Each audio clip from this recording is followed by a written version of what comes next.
be really clear. The last few weeks, or last week particularly, Kev and I have had a number of conversations and discussions, particularly when we're reflecting on the season that's been, and also the challenges of being a professional head coach, and particularly at the Broncos. We reached a position collectively where we agreed that, and accepted that Kev's time as head coach has come to an end. And what I want to say on that is just, singling Kev out for the enormous contribution that he's made to our football club. I don't think, unless you're in these four walls, people see how much blood, sweat and toil goes into it.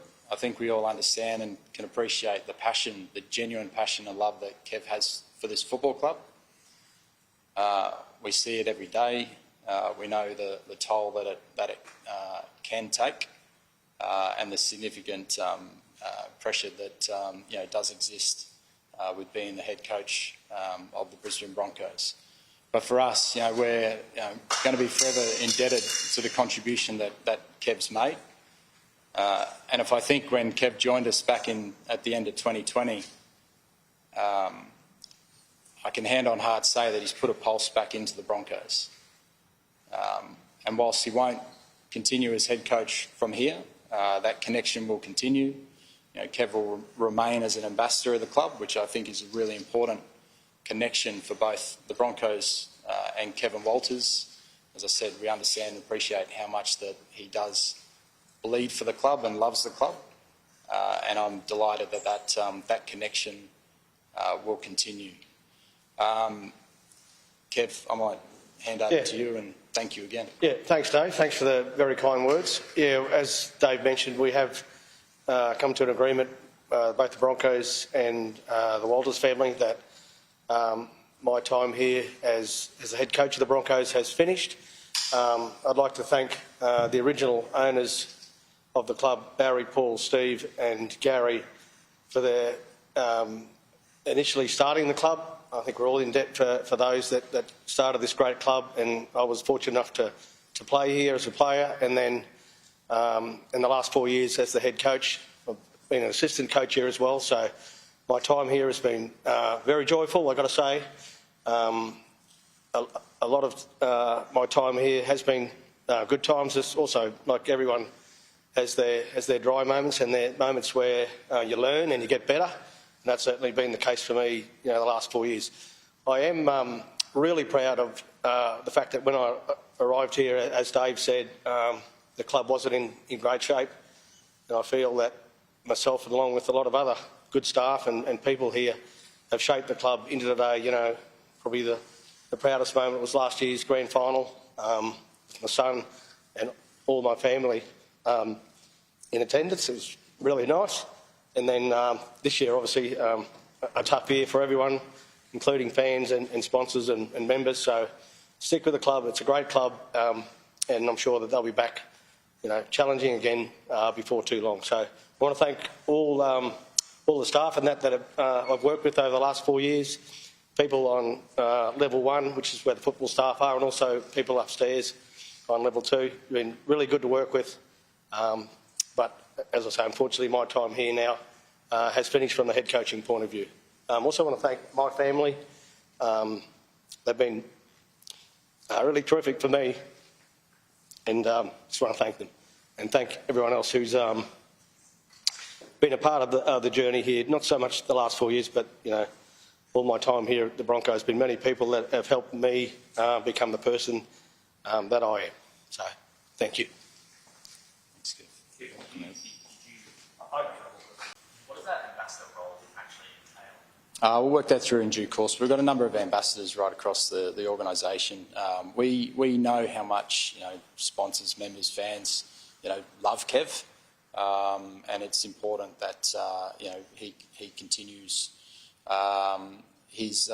Continues to preserve and enhance his legacy at the Broncos, which is significant. So we'll work through the fine print in due course, but it'll be very similar to a lot of our other existing ambassadors that engage with our huge fan base. How Oh, look, the review, when you peel it back, the interesting thing about reviews is that at football clubs they happen every day. They happen at training, they happen around games. In terms of larger reviews, every club does it. They happen at post pre-season, they happen mid-season, they happen post-season. I think the reality is for us that we acknowledge that as an organisation, as a club, we can be better. We can do better.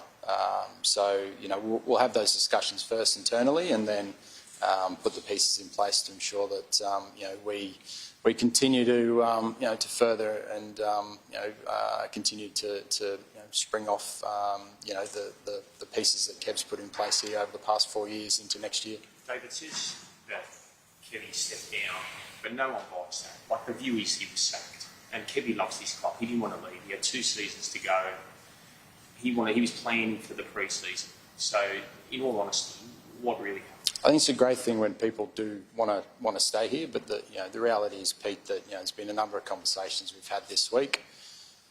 The football club, you try and create that environment where there's some real raw honesty, and we've been able to have that.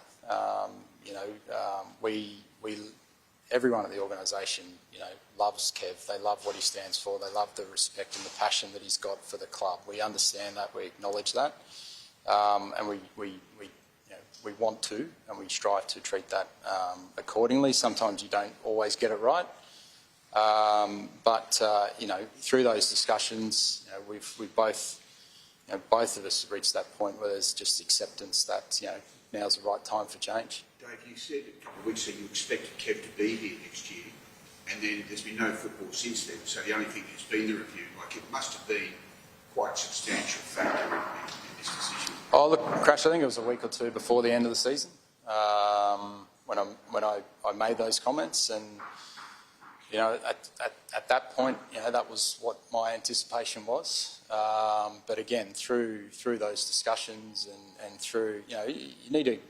I think everyone, again, I mentioned that before, internally, it can be taxing and stressful, being inside, any NRL or high performance organisation. But there is a big spotlight, at the Broncos. We know that Kev wears his heart on his sleeve, and he's done an incredible job over the past 4 years. But as we've had time to digest and process the season, look at plans, moving forward. We've come, both of us have come to that acceptance that it was time to part ways, and Kev's time as head coach had concluded. There are some echoes here of the Anthony Seibold decision. Are you happy with the level of accountability that players take for their own performance? Like coaches have paid a reasonably high price, your last 2 coaches, for non-performance. Are you happy with the players' accountability? Oh, look, I can't talk about what happened prior to my time, which that was. What I can say is that when you look into the whites of the eyes of the playing group, they're very disappointed and very hungry for wanting to bounce back, next year, and we'll continue to put the resources around the football program and the playing group to get the most out of them. How many players told David, is it disappointing that he was not acknowledged? Look, I won't lie, it was, but sometimes, as you're all in the industry, sometimes you understand that things can get out ahead of time. Look, the players were spoken to last night. Both the senior players were called, and the playing group was communicated with. The challenge, obviously, is that we've got it's off season. I know we've got some guys in Southeast Asia. We've got some guys in Europe. So actually getting them at one point on a call has been challenging, but we've certainly communicated with them as best we can. And look, we will continue to do so, as we will with all the staff. It's I won't sugarcoat it. It's it is a shock, I'm sure, to a lot. But now that we're here, we'll over communicate and make sure everyone's got the information that we can process it and or collectively move forward. And again, I will point out, I made that comment before, that Kev's put a real pulse back in this footy club.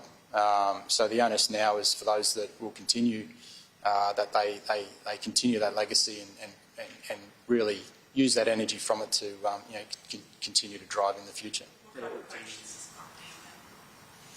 Well, firstly, we need a coach, and we appreciate that pre-season starts in a matter of 5 or 6 weeks. So there's a onus on me and others in the organisation to really get the whip out and move quickly. We understand pre-season's it's a big important part of the program, and we won't take too long to move on that. But look, as I said, we do appreciate there's a period of time, a finite amount of time that we've got to get ready. This has happened. Now that it's happened, people inside, outside will process it. But we'll go to work now to ensure that we identify the best person to come in to take us into the future. Is there a particular trait that you're looking for in a new coach? You mentioned the pulse that Kenny brought to this club. What do you want to see this new coach bring to the Broncos? Look, out of respect, I won't go too much into what's next or what the next coach may or may not look like. My intent today and what I want to do today is, really thank Kev and honour Kev and the significant contribution he's made to our club. Did he lose the players, Dave? What was their role?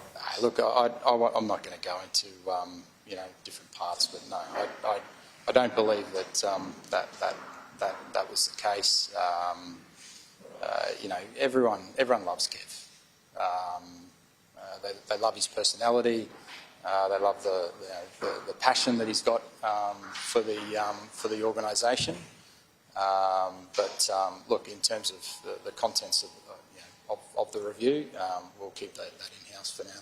This is a big club with a high profile. Do you need to approach the previous head coach experience? Again, Veronica, I won't go into what's next and what the next coach may or may not look like. I think it's important that we go through the cycle of that we're currently in around processing the current coach or the coach from 24, now parting ways, and then we'll step through that internally around what we need and moving quickly from there.